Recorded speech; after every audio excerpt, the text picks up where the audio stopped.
গল্প শুনি যাই এর জগতে আপনাদের সবাইকে স্বাগত।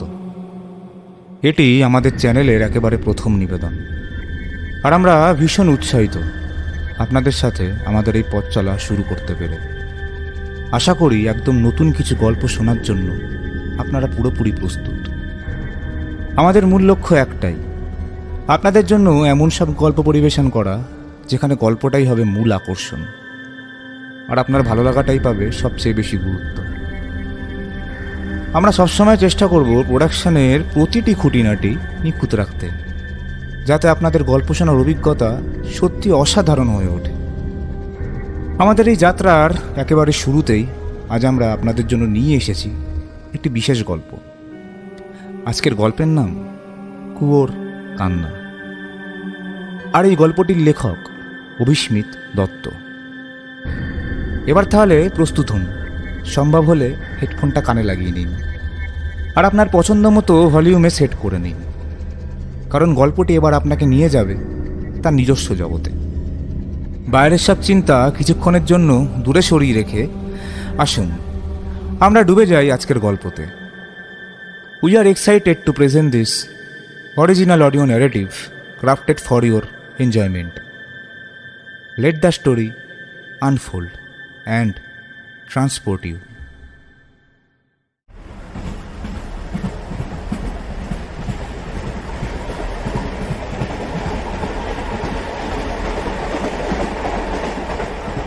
ট্রেনটা যখন অবশেষে গড়াতে গড়াতে মেদিনীপুর স্টেশনে এসে থামল, তখন সূর্য প্রায় ডুবে এসেছে। যাক, পৌঁছালাম তাহলে।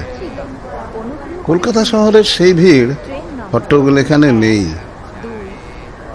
কি শান্তি, তবে একটু যেন বেশি শান্ত, কেমন থমথমে ভাব।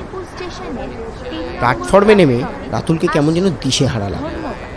হাওয়ায় সামান্য ধুলো আর পুরনো দিনের গন্ধ মেশানো। রাতুল 27 বছরের ছটপটে যুবক, কলকাতার এক কর্পোরেট অফিসের কর্মী। চাকরির বদলি সূত্রে এই প্রথম এই শহরে পা রাখল। কাঁধের ব্যাগটা ঠিক করে নিয়ে একটু দীর্ঘ নিঃশ্বাস ফেলল সে। নতুন জায়গা, নতুন শুরু। আগে থাকার একটা ব্যবস্থা তো করা চাই। কাজের চাপ বড্ড বেশি। হেড অফিস থেকে কড়া নির্দেশ, যত তাড়াতাড়ি সম্ভব জয়েন করে কাজ বুঝে নিতে হবে। স্টেশন থেকে বেরিয়ে একটা রিক্সা নিয়ে সোজা অফিসের দেওয়া ঠিকানা অনুযায়ী একজন দালালের খোঁজে বেরোলো রাতুল। হাতে সময় কম, বাজেটও সীমিত। দালাল ভদ্রলোক বেশ করিতকর্মা। 2-1 ঘন্টার মধ্যেই শহরের কেন্দ্র থেকে একটু বাইরে বেশ কিছুটা জনহীন অঞ্চলে একটা পুরনো দোতলা বাড়ির সন্ধান দিলেন। ভাড়া বেশ সস্তা। রাতুলের হাতে বেশি বাছাবাছি করার সুযোগও ছিল না। পুরনো দিনের বাড়ি, গায়ে শ্যাওলার ছোপ। কম্পাউন্ডটা বেশ বড়, গাছপালাও অনেক, নির্জন, শান্ত। ভাড়াটাও বেশ কম। ভেতরে ঢুকে দেখল ঘরগুলো বেশ বড় বড়, উঁচু সিলিং, মোটা দেয়াল। আসবাবপত্র বিশেষ কিছু তো দেখছি না, যা আছে তাও পুরনো দিনের। একটা কেমন ভ্যাপসা পুরনো কাঠের গন্ধ। এমন সময় বাড়ির কেয়ারটেকার নকুল এসে বলল, থাকেন বাবু, কোনো অসুবিধা হবে না, নিরিবিলি তো জায়গা।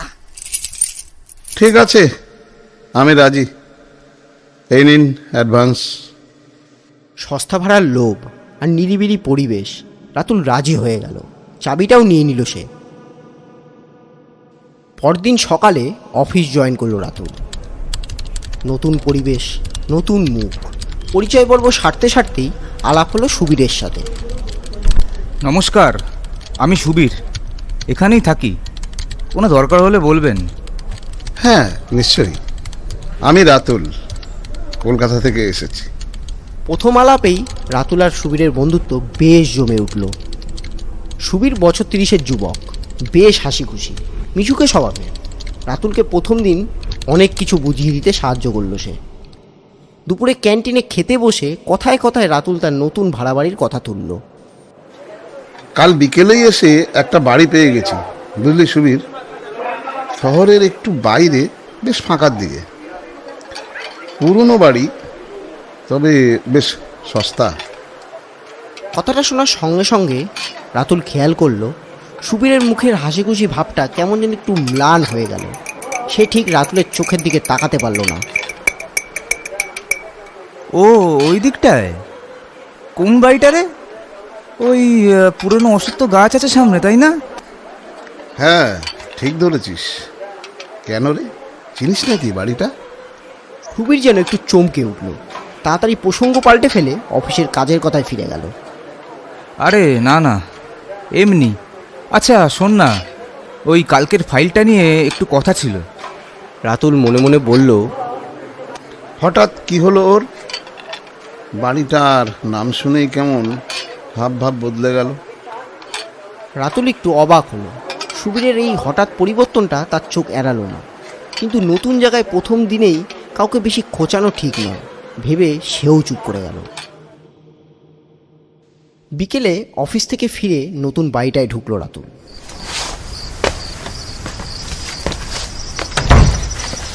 দিনের আলো প্রায় নেই, চারপাশ কেরম নিঝুম হয়ে এসছে। ব্যাগটা রেখে জামা কাপড় ছেড়ে বারান্দায় এসে দাঁড়ালো রাতুল। এটাই তাহলে বারান্দা।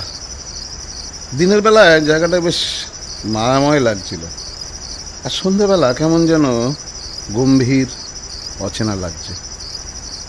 ঘরের ভেতরটাও বেশ ঠান্ডা, দেয়াল থেকে শোঁ আওয়াজ আসছে। বাতাসের শব্দ নিশ্চয়ই, নাকি? দূর থেকে কোথাও শিয়ালের ডাক ভেসে এলো।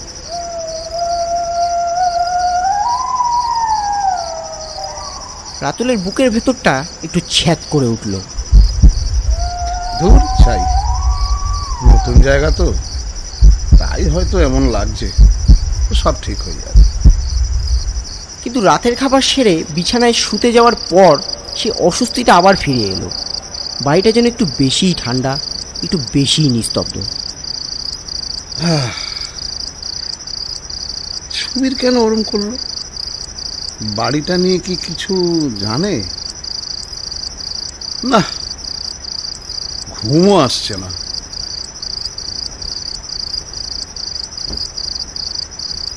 দোতলার ওই বন্ধ ঘরটার দিক থেকে কিসের শব্দ হলো?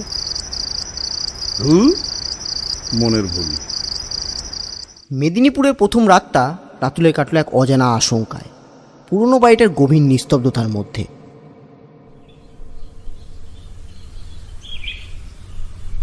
পরদিন সকালে ঘুম ভাঙল পাখির ডাকে। জানলার ফাঁক দিয়ে ভোরের আলো নরম হয়ে এসে পড়েছে মেঝেতে। সকালটা বেশ সুন্দর। কাল রাত্রের অস্বস্তিটা এখন অমূলক মনে হচ্ছে। পুরনো বাড়ি, ফাঁকা জায়গা, তাই হয়তো এরকম লাগছিল।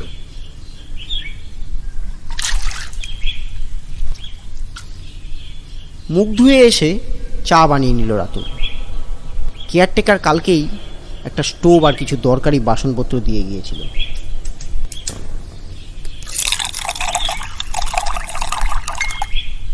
বারান্দায় চেয়ারটা টেনে নিয়ে বসলো রাতুল। বাহ, সকালের রোদটা বেশ মিষ্টি। গাছপালাগুলো কেমন সতেজ লাগছে। এই শান্ত পরিবেশটা বেশ ভালোই। চা শেষ করে রাতুল ঠিক করলো বাড়িটা একটু আজকে গোছগাছ করবে।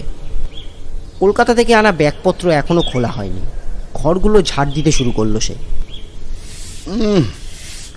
বাবা, কি ধুলো জমেছে।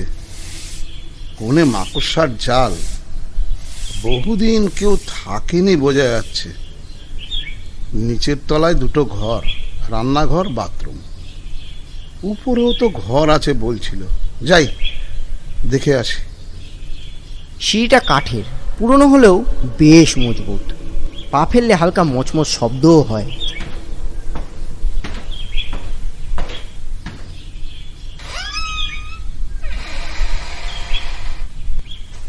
ও, এই ঘরটাও বেশ বড়, কিন্তু অন্ধকার।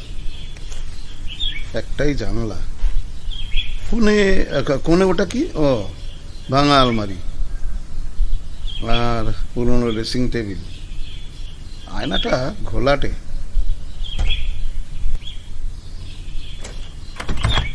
এটা বন্ধ কেন? বাড়িওয়ালা যেন কি বলেছিল, তোর রুম, তালা দেওয়া কেন? মনে একটু খটকা লাগলো, কিন্তু আপাতত সে নিয়ে মাথা না ঘামিয়ে নিচে নেমে গোছগাছের কাজে মন দিল রাতুল। নিজের আনা বইপত্র সাজিয়ে নিয়ে, জামা কাপড় রেখে, ঘর ঝাড় দিয়ে বিছানার চাদর পাল্টে নিতেই ঘরটাকে একটু আপন আপন মনে হলো। দুপুরের খাওয়া কোনো মতে সেরে একটু বিশ্রাম নিতে যাবে এমন সময় দরজায় কড়া নাড়ার শব্দ। কিরে সুবীর, তুই? আয় আয় আয়, ভেতরে আয়। হ্যাঁ, ভাবলাম নতুন নেলি, দেখে যাই কেমন গুছিয়ে নিয়েছিস। সুবীর ঘরে ঢুকেই কেমন যেন আড়ষ্টভাবে এদিক ওদিক তাকাতে লাগলো। চেয়ারে না বসে দাঁড়িয়েই রইল। বাহ, বাড়িটা তো বেশ বড় রে। পুরোনো দিনের বাড়ি না? বেশ ফাঁকা ফাঁকা। হ্যাঁ, পুরনোই, তবে বেশ নিরিবিলি। যাক না 4-5টা। চল বারান্দায় যাই। এই উপরে যাবি নাকি? উপরেও ঘর আছে, যদিও ওটা বন্ধ। না না, থাক, ওপরে আর যাব না, আজ উঠি। আরে সে কি, এলি যখন একটু বস, চা খেয়ে যা অন্তত।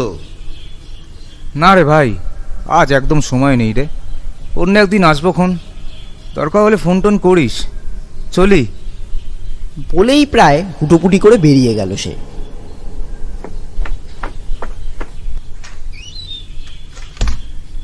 কি ব্যাপার, এলোই বা কেন? যদি এত অস্বস্তি, আর এসেই বা এমন পালাই পালাই ভাব, বাড়িটা নিয়ে কিছু একটা তো নিশ্চয়ই আছে, যাও লুকোচ্ছে। সুবীর চলে যাওয়ার পর বাড়িটা যেন হঠাৎ করেই আবার চুপচাপ হয়ে গেল। বিকেলের আলো কমে আসছে। যাই, বারান্দায় যাই। সন্ধে নামলেই কেমন যেন গা ছমছম করে। সিঁড়ির দিক থেকে ওটা কিসের শব্দ হলো? ধুর, পুরনো কাঠের বাড়ি। না, বেশি ভাবছি আমি।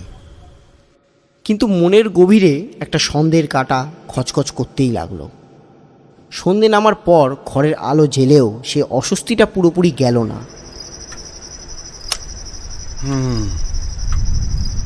মনে হচ্ছে যেন একা নেই, কেউ যেন নিঃশ্বাস ফেলছে পাশে। আচ্ছা, দোতলার ওই বন্ধ ঘরটা কি আছে ওখানে?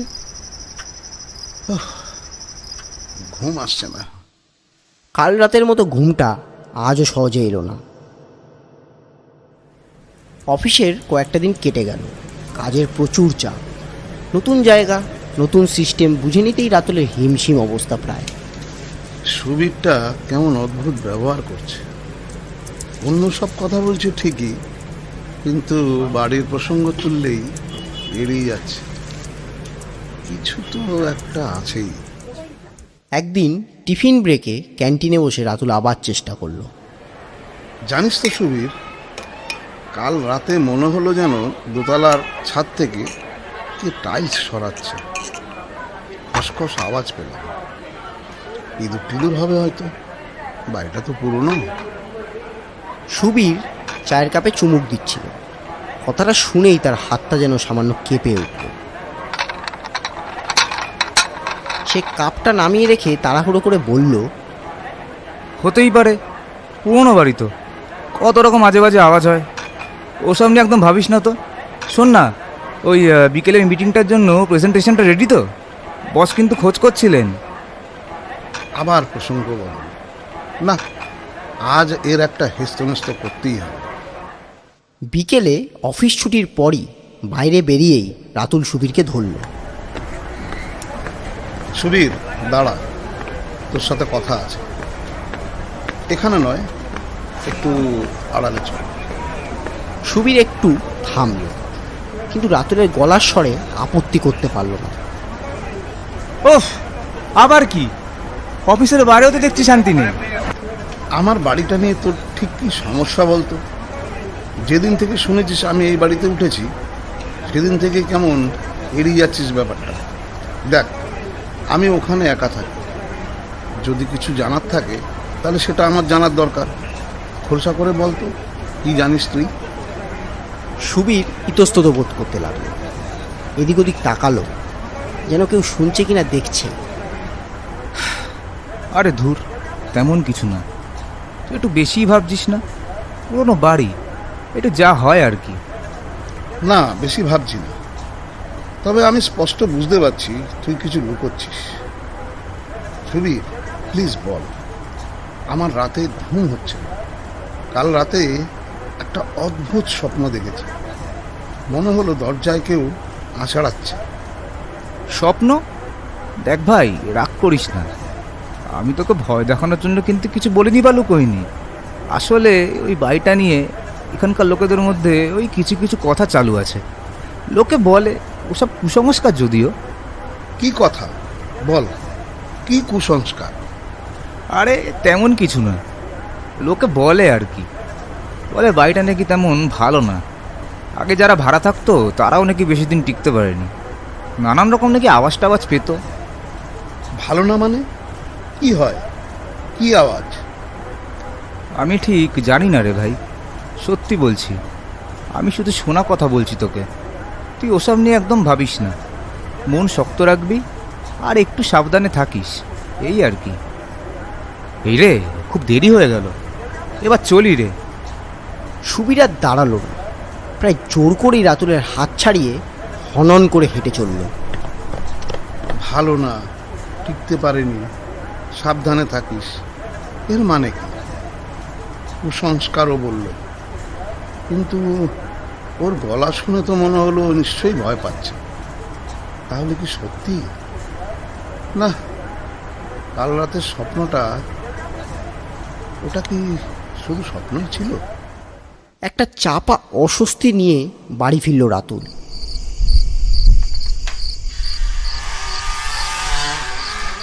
সন্ধ্যের মুখে বাড়িটায় ঢুকতে গিয়ে আজ যেন একটু গাটা বেশিই ছমছম করে উঠল। পুরনো অসত্য গাছটা যেন অন্ধকারের মধ্যে একটা বিরাট দৈত্যের মতো দাঁড়িয়ে আছে। ডালপালাগুলো যেন জীবন্ত লাগছে। সুবীরের কথাগুলো কিছুতেই যেন মাথা থেকে যাচ্ছে না। কিসের থেকে সাবধান থাকতে বলল? রাতের খাবার কোনো মতে খেয়ে বিছানায় গেল। ঘুম আসছিল না, কান পেতে রইল সে। পুরনো বাড়িটার হাজারো খুচরো শব্দ, কাঠের মচমচানি, টিকটিকির ডাক, বাইরের হাওয়ার শোষো আওয়াজ, সব কিছুই যেন আজ অন্যরকম লাগছে। অনেক রাতে ঘুমের অতলে তলিয়ে গেল রাতুল। আর তখনই সেই অদ্ভুত স্বপ্নটা দেখল সে। দেখল সে তার ঘরের বিছানায় শুয়ে আছে। গভীর রাত। হঠাৎ দরজায় খুব আস্তে আস্তে কেউ যেন আঁচড় কাঁপছে। কে কে কে ওখানে? কি চাই? যেতে পারছি না, নড়তে পারছি না। শব্দটা একটানা হয়েই চলেছে। ভয়ে রাতুলের গলা শুকিয়ে কাঠ হয়ে এসছে। শরীরটা যেন অসাড় হয়ে গেছে। শুধু শুনতেই পাচ্ছে ওই একটানা আঁচড়ের শব্দ। মনে হচ্ছে দরজার ওপাশে কেউ বা কিছু একটা অধৈর্য হয়ে অপেক্ষা করছে। একটা তীব্র ঝাঁকুনিতে ঘুমটা ভেঙে গেল রাতুলের। উফ, আবার এই স্বপ্ন। ঘামে ভিজে গেছে পুরো। কোনো শব্দ নেই, কিন্তু আঁচড়ের শব্দটা কানে আসছে এখন। দরজার দিকে তাকাতেও সাহস পাচ্ছি না। আর বুকের ভেতরটা ঢিপ ঢিপ করছে। ওই সুবীরের কথাগুলো, সাবধানে থাকিস। তাহলে কি সত্যি এই বাড়িটা স্বাভাবিক নয়? সে এর গভীরে আরও জড়িয়ে পড়ছে ক্রমশ। পরের দিনটা ছিল রবিবার, অফিসের ছুটির দিন। সকাল থেকে আকাশটা মেঘলা, টিপটিপ করে বৃষ্টি পড়ছে। কি মেঘলা দিন! কাল রাতের স্বপ্নটা মাথা থেকে যাচ্ছে না। সুবীরের কথা। ঘরে বসে আর থাকতে পারছি না, এই বাড়িটা নিয়ে কিছু একটা জানতেই হবে।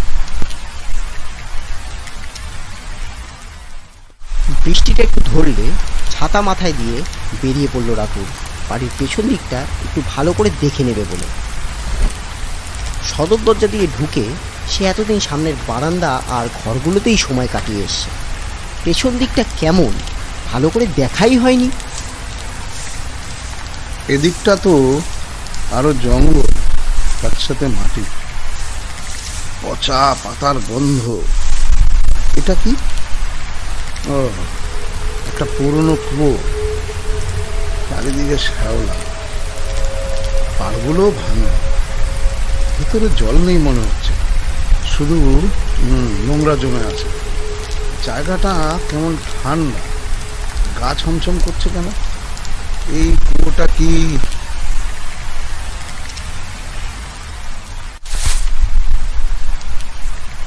কুয়োটাকে পেছনে ফেলে আর একটু এগোতেই চোখে পড়ল একটা ছোট ভাঙাচোরা মন্দির। এতটাই পুরনো যে দেওয়ালের পলেস্তারা খসে ভেতরের ইট পর্যন্ত বেরিয়ে এসছে। আগাছার লতা জড়িয়ে ধরেছে মন্দিরটাকে। এখানে একটা মন্দিরও আছে দেখছি, তবে নিত্য পুজো হয় না মনে হয়। ভিতরেও তো কিছু নেই বোধহয়, শুধু বাদুড়ের গন্ধ। কি আশ্চর্য! এই বাড়ি, কুয়ো, মন্দির সব কেমন যেন রহস্যময়। একটা চাপা দুঃখ যেন লুকিয়ে আছে। বিকেলের দিকে বৃষ্টিটা পুরোপুরি থেমে গেল। ভেজা রাস্তাঘাট, গাছের পাতায় জলের ফোঁটা, প্রকৃতি যেন সবে স্নান সেরে উঠেছে। রাতুলের মনে হলো একটু লোকালয়ের দিকে যাওয়া দরকার। এখানকার পুরনো লোকেদের সাথে কথা বললে হয়তো কিছু জানা যাবে। যাই, ওই মোড়ের চায়ের দোকানটায় যাই, দেখি। দোকানটায় তখন বিকেলের আড্ডা বেশ জমে উঠেছে। কয়েকজন বয়স্ক লোক বসে চা খাচ্ছে আর গল্প করছে।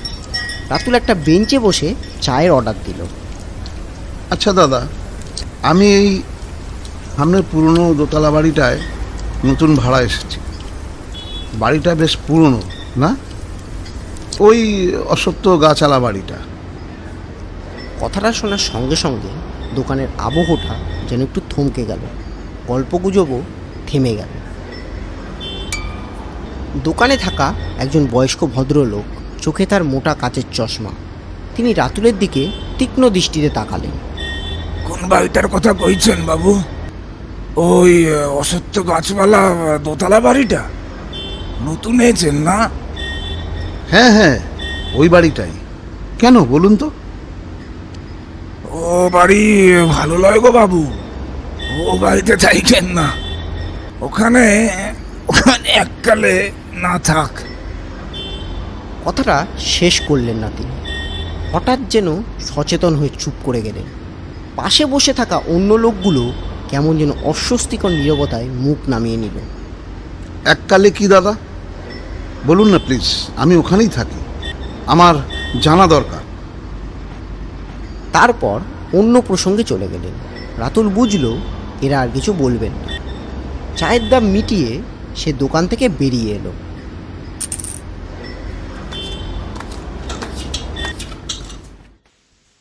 লোকটার মুখের ভয়টা দেখলাম। ওখানে এককালে কি হয়েছিল? এককালে কেন সবাই বলতে ভয় পাচ্ছে? কুয়োটা, মন্দিরটা, সুবীরের কথা আর আর ওই দুঃস্বপ্ন, সব মিলিয়ে কিছু একটা ভয়ঙ্কর রহস্য আছে এখানে। বাড়িটার দেয়ালগুলো যেন ফিসফিস করে কিছু বলতে চাইছে। বাড়ি ফেরার পথে রাতুলের পা যেন আর চলতে চাইছিল না। সে বুঝতে পারছিল সে শুধু একটা ভাড়া বাড়িতে এসে ওঠেনি, সে এসে পড়েছে এমন এক জায়গায় যেখানে অতীত কখনো মুছে যায়নি, বরং বর্তমানের ঘাড়ে নিঃশ্বাস ফেলছে প্রতিনিয়ত। সেই চায়ের দোকান থেকে ফেরার পর রাতুলের মনের শান্তি পুরোপুরি উবে গেল। বাড়িটাকে আর শুধু পুরনো বা শান্ত বলে মনে হচ্ছে না, বরং এক অশুভ গোপন রহস্যের ভাণ্ডার বলে মনে হচ্ছে। উফ, কি হচ্ছে এসব? সব কিছু কেমন যেন অদ্ভুত লাগছে। কাল রাতেও ঠিকমতো ঘুমটাও হলো না। অস্বাভাবিক ঘটনাগুলো যেন ঘন ঘন ঘটতে শুরু করলো। আগে যা ছিল মনের ভুল বা কাকতালীয় বলে উড়িয়ে দেওয়ার মতো, এখন তা যেন নিয়মিত হয়ে দাঁড়িয়েছে। আরে, বইগুলো সব এলোমেলো হয়ে পড়ে আছে। আমি তো কাল রাতে গুছিয়ে রেখেছিলাম। কে করলো এটা? সে কি, নুনের কৌটোটা নিচে পড়ে আছে, নুন ছড়িয়ে গেছে। ইঁদুর? কিন্তু ইঁদুর তো দেখিনি। শব্দের উৎপাতও বাড়ল। দিনের বেলাতেও মাঝে মাঝে মনে হয় দোতলার সিঁড়ি দিয়ে কে যেন খুব সাবধানে নেমে আসছে। হ্যাঁ, কে? কেউ নেই তো, অথচ স্পষ্ট শব্দ পেলাম মনে হলো। রাতের বেলা শোবার পর স্পষ্ট পায়ের আওয়াজ শুনতে পায় রাতুল। কখনো দোতলার মেঝেতে, বিশেষ করে ওই বন্ধ ঘরটার আশেপাশে, আবার কখনো নিচের বারান্দায়। ওই ওই আবার পায়ের আওয়াজ। খালি পায়ে কে যেন হাঁটছে, কান পাতলেই থেমে যাচ্ছে। কি হচ্ছেটা কি? মাঝে মাঝে গভীর রাতে রান্নাঘরের দিক থেকে বাসনপত্র পড়ে যাওয়ার মতো ঠং করে শব্দ আসে। ছুটে গিয়ে দেখে সব যেমনকার তেমনই সাজানো আছে। কই, কিছু তো পড়েনি। তাহলে তাহলে শব্দটা কিসের? শুধু শব্দ নয়, এবার যেন দেখার জগতেও কিছু গোলমাল শুরু হলো। পড়ার টেবিলে বসে অফিসের কাজ করবার সময় হঠাৎ মনে হয় ঘরের কোণে একটা ছায়া যেন একটু নড়ে উঠল। কি কি ওটা? না, কিচ্ছু না। চোখের ভুল নাকি টেনশনে এমন হচ্ছে? জানলার কাছের প্রতিবিম্বে নিজের মুখের পাশে ক্ষণিকের জন্য অন্য কারো আবছা ছায়া দেখতে পায় রাতুল। বারান্দায় দাঁড়ালে পাশের ঘরের জানলায় এক ঝলক পর্দার নড়নচড়ন। উফ, মাথাটা খারাপ হয়ে যাচ্ছে। বেশি ভাবছি আমি, নিশ্চয়ই বেশি ভাবছি। একদিন সন্ধেবেলা অফিস থেকে ফিরে খুব ক্লান্ত লাগছিল। চা বানিয়ে বারান্দার চেয়ারটায় এসে বসলো রাতুল। বাইরে টিপ টিপ করে বৃষ্টি পড়ছে, চারপাশ অন্ধকার। অসত্য গাছটা ভেজা অন্ধকারে আরও বেশি রহস্যময় দেখাচ্ছে। কি যে করি, সুবীরকেও আর খোঁচাতে পারছি না। ঠিক সেই মুহূর্তেই ঘটনাটা ঘটল। কোনো শব্দ হলো না, কোনো আওয়াজও এলো না, কিন্তু রাতুল তার সমস্ত স্নায়ু দিয়ে স্পষ্ট অনুভব করলো তার ঠিক পেছনে, খুব কাছে কেউ এসে দাঁড়িয়েছে।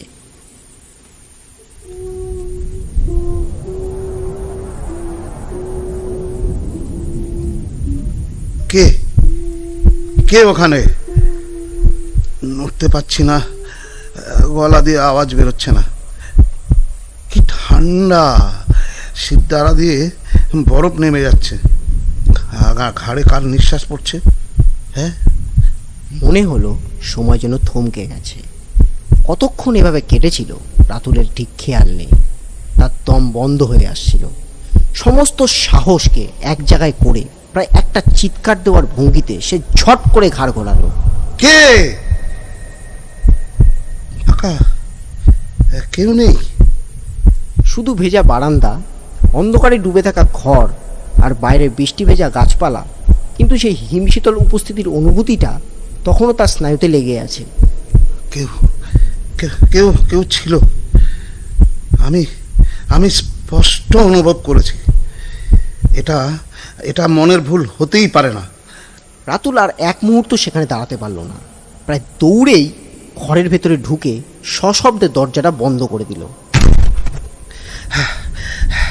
না না, আর নয়, এটা আর সহ্য করা যাচ্ছে না। সুবীরকে বলতেই হবে, সব সত্যি ওকে বলতেই হবে। না হলে আমি পাগল হয়ে যাব। এই বাড়িতে এক মুহূর্তও টেকা যাবে না। এই ছায়ার খেলা আর বেশিক্ষণ তার পক্ষে সহ্য করা সম্ভব নয়। রাতুল বুঝতে পারল সে এক অদৃশ্য জালের গভীরে ক্রমশ তলিয়ে যাচ্ছে। বারান্দার সেই হিমশীতল অভিজ্ঞতার পর রাতুলের রাতের ঘুম পুরোপুরি উবে গেল। বিছানায় শুয়েও সে চোখ বন্ধ করতে পারল না। সারা রাত কান খাড়া করে রইল। আবার আবার যদি আসে? দরজার ও পাশেই কি দাঁড়িয়ে আছে? আলোটাও নেবাতে সাহস হচ্ছে না। সকাল কখন হবে? ভোরের আলো ফোটার পর সে যখন আয়নার সামনে দাঁড়ালো, দেখল তার দু চোখ লাল, কোটরের নিচে কালি জমেছে। ভয় আর অনিদ্রা তার চেহারাতেই ছাপ ফেলে গেছে। এ কি চেহারা হয়েছে আমার! না, আজ অফিসে গিয়েই সুবীরকে ধরবো, যা থাকে কপালে। অফিসে পৌঁছেও রাতুল কাজে মন বসাতে পারল না। বারবার সুবীরের ডেস্কের দিকে তাকাচ্ছিল। সুবীরও যেন তাকে এড়িয়ে চলার চেষ্টা করছে। লাঞ্চ ব্রেকে সুবীর ক্যান্টিনে না গিয়ে নিজের ডেস্ক ছাড়িয়ে অন্য এক সেকশনের দিকে যেতেই রাতুল প্রায় ছুটে গিয়ে তার পথ আটকালো। সুবীর, দাঁড়া, তোর সাথে জরুরি কথা আছে, এখনই বাইরে চল। সুবীর থমকে দাঁড়াতে বাধ্য হলো। রাতুলের মুখের চেহারা দেখে সে আর কথা বাড়ালো না। অফিসের পিছনের ছোট্ট লনটায় তখন কেউ ছিল না। মেঘলা দিনের মরা আলোয় জায়গাটা কেমন যেন বিষণ্ণ দেখাচ্ছে। সুবীর, আমি আর পারছি না। কাল রাতে বারান্দায় আমি স্পষ্ট অনুভব করেছি কেউ আমার পিছনে দাঁড়িয়ে ছিল, একেবারে ঘাড়ে নিঃশ্বাস ফেলার মতো দূরত্বে। এটা আমার মনের ভুল নয়। প্লিজ প্লিজ আর লুকোস না, সত্যিটা বল আমায়। তুই সব জানিস, তাই না? জেনে শুনে তুই আমাকে ওই বাড়িতে থাকতে দিয়েছিস কেন? বল আমায়, কিসের থেকে সাবধানে থাকতে বলেছিলি? কি হয় ওই বাড়িতে? সুবীরের মুখটা ফ্যাকাশে হয়ে গেল।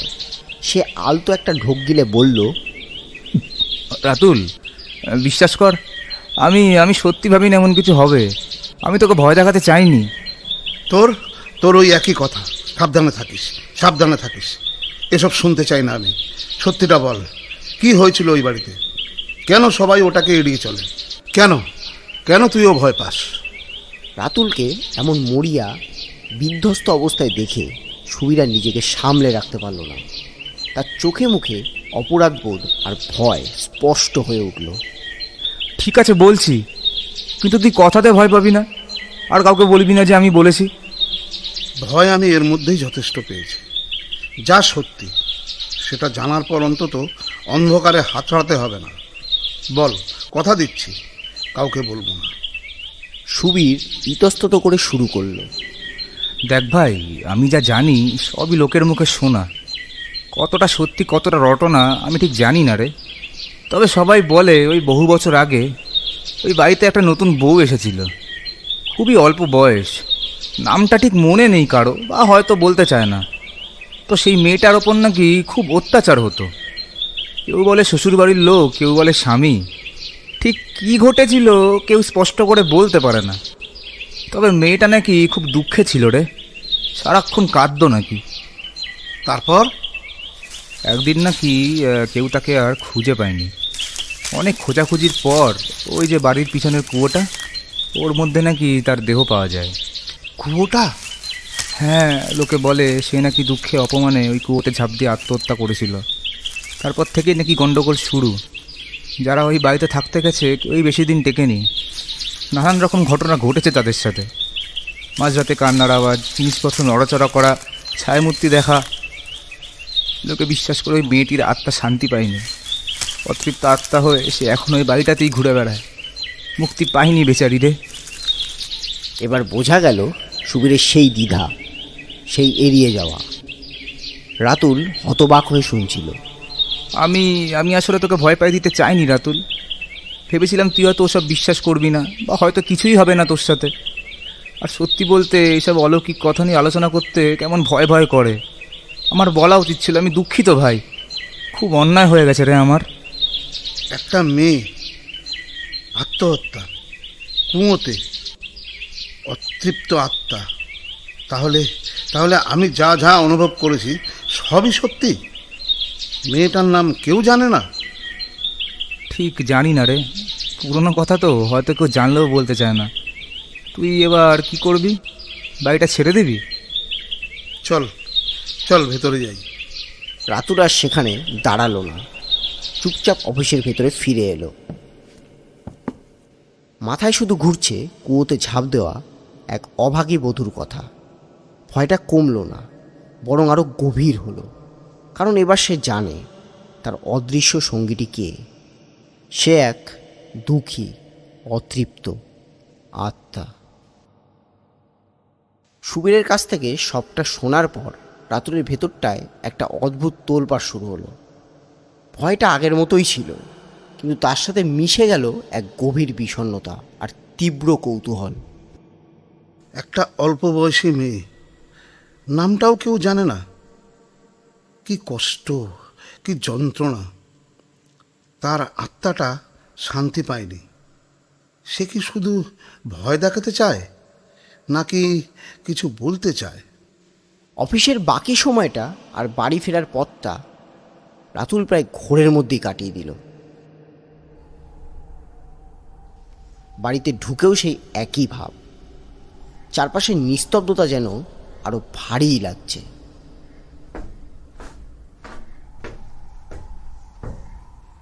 এই ঘরটা বাড়িওয়ালা বলেছিল স্টোর রুম, কিন্তু কেন এত ভারী তালা?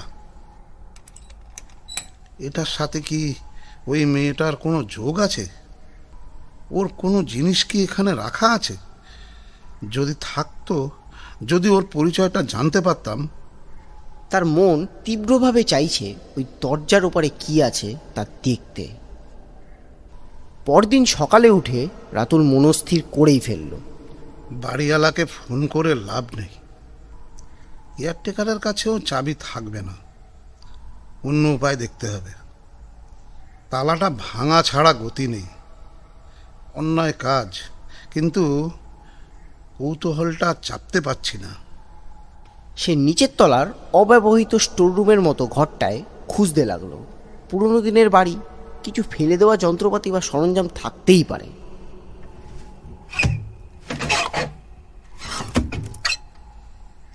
এই তো একটা পুরনো হাতুড়ি আর ছেনি। মরছেও ধরেছে, কিন্তু কাজ চলে যাবে হয়তো।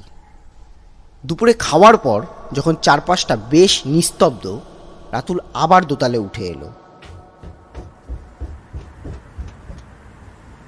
মাফ করো, যারই ঘর হোক, আমার জানাটা খুব দরকার। সাবধানে ছেনিটা তালার গায়ে লাগিয়ে হাতুড়ি দিয়ে কয়েকবার ঘা মারল সে।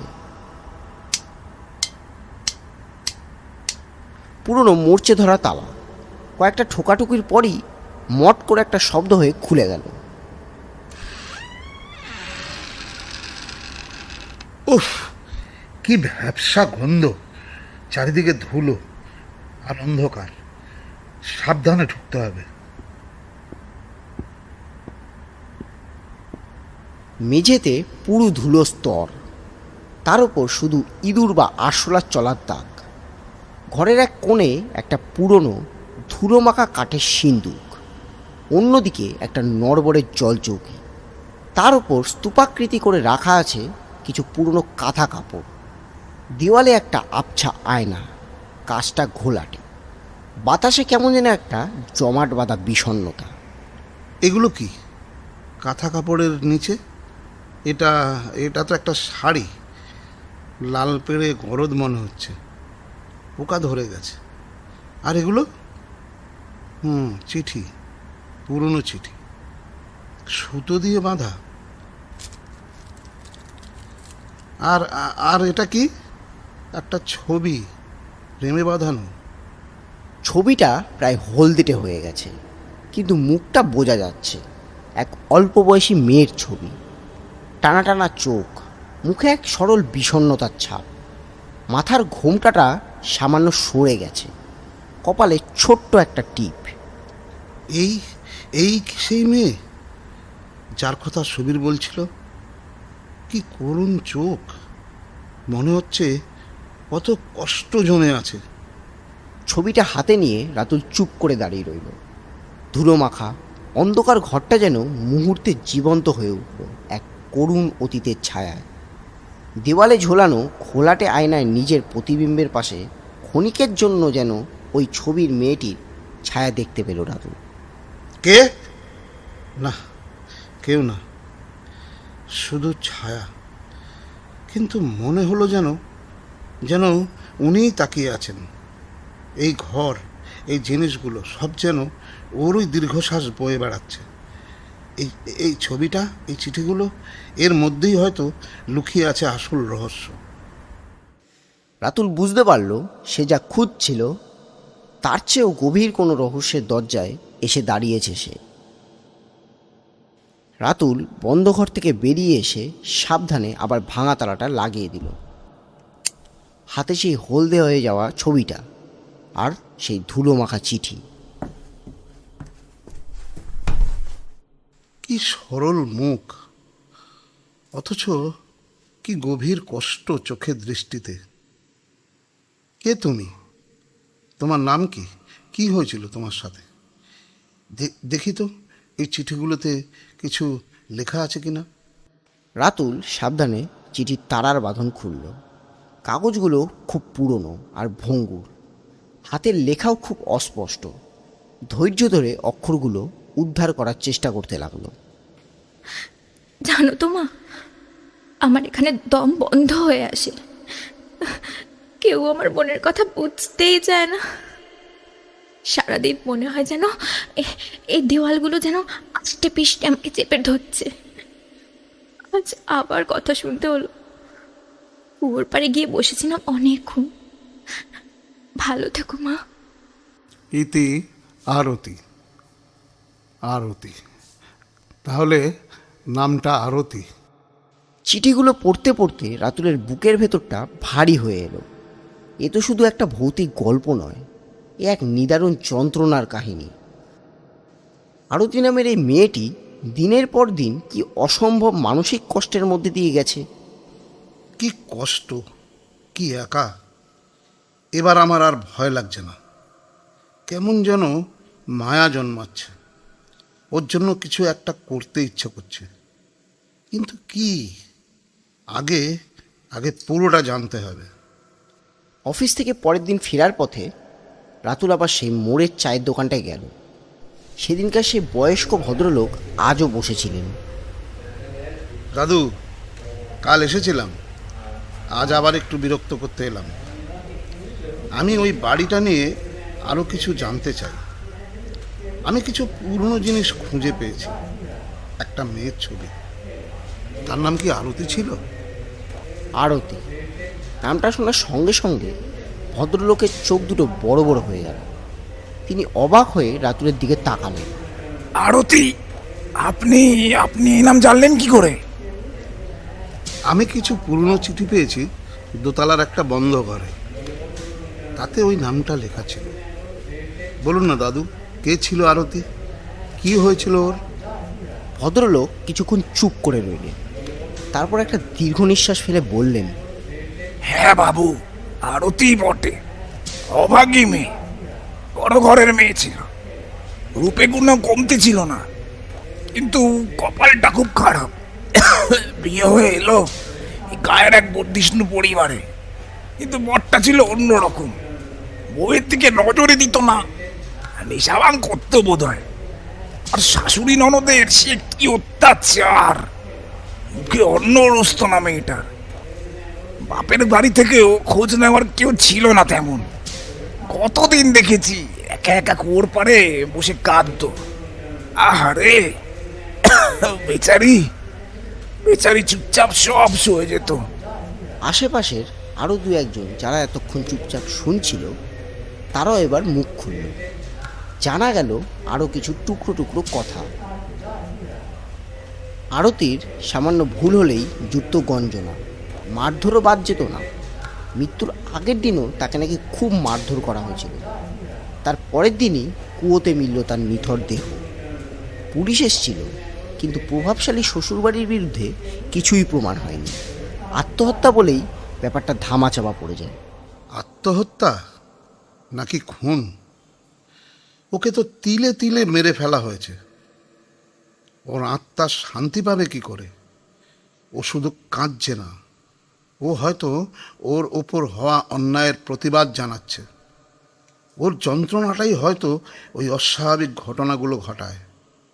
ও প্রতিহিংসা চায় না, ও মুক্তি চায়, একটু শান্তি চায়। ভাঙা আয়নায় যেমন প্রতিবিম্বটাও খণ্ড খণ্ড অস্পষ্ট দেখায়, আরতির অস্বস্তিটাও যেন তেমনই ভয়ের আবরণে ঢাকা। তার আসল যন্ত্রণাটা সহজে চোখে পড়ে না। আরতি, তোমার কষ্টটা আমি বুঝতে পারছি। আমি আর তোমাকে ভয় পাবো না, আমি পালাবো না এই বাড়ি থেকে। তোমার জন্য যদি কিছু করতে পারি চেষ্টা করব, কিন্তু কিভাবে? একা কি করব? সুবীরকে বলতে হবে, ওর সাহায্য লাগবে। তার ভয়টা এখন প্রায় নেই বললেই চলে। তার জায়গা নিয়েছে এক গভীর সহানুভূতি আর একটা দায়িত্ববোধ।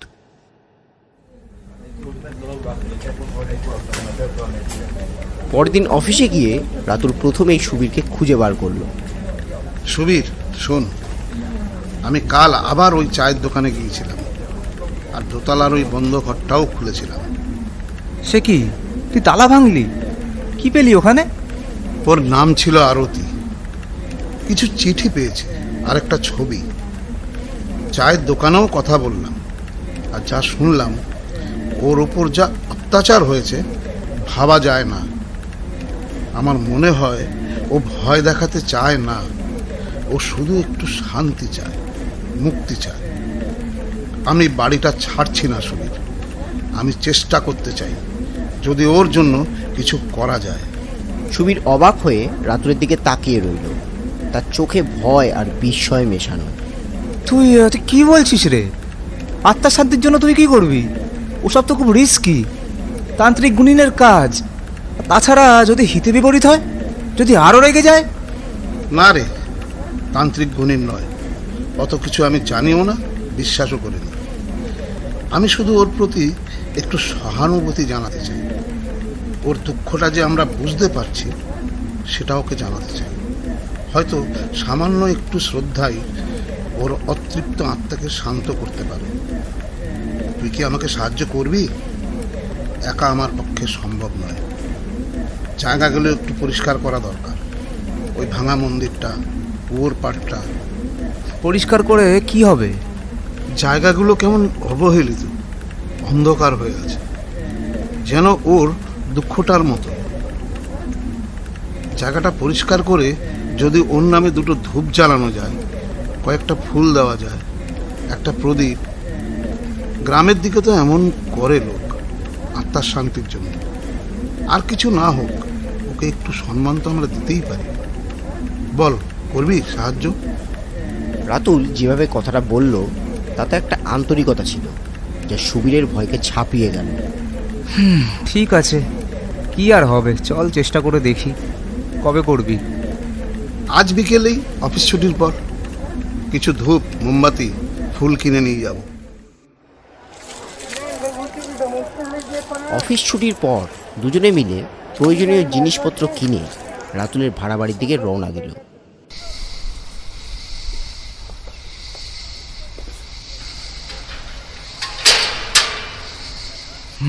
বুকের ভেতরটা কেমন ডিপ করছে রে।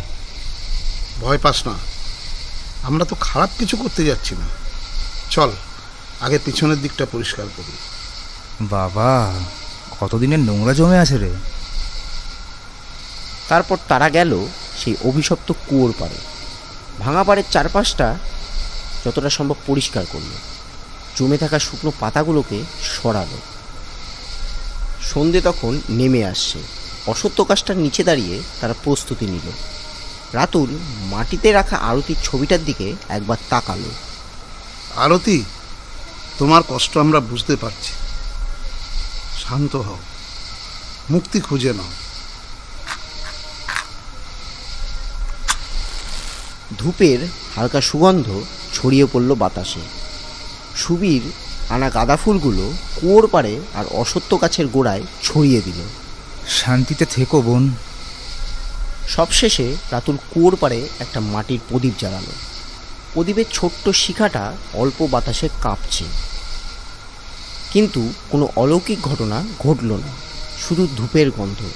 প্রদীপের কাপা আলো আর দুজনের নীরব উপস্থিতি মিলেমিশে এক শান্ত, বিষণ্ণ কিন্তু পবিত্র পরিবেশ তৈরি করলো। কাজ শেষ করে দুজনে যখন বাড়ির সামনের দিকে ফিরে আসছে, তখন রাত প্রায় হয়েই এসেছে।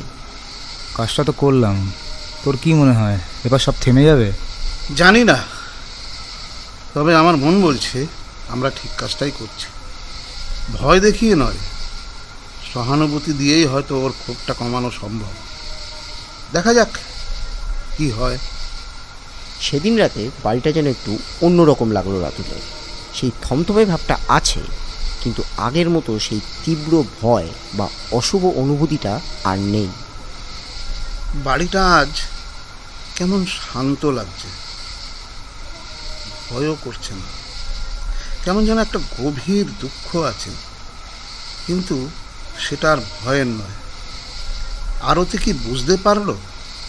ওর কষ্ট কি একটু কমলো? কে জানে।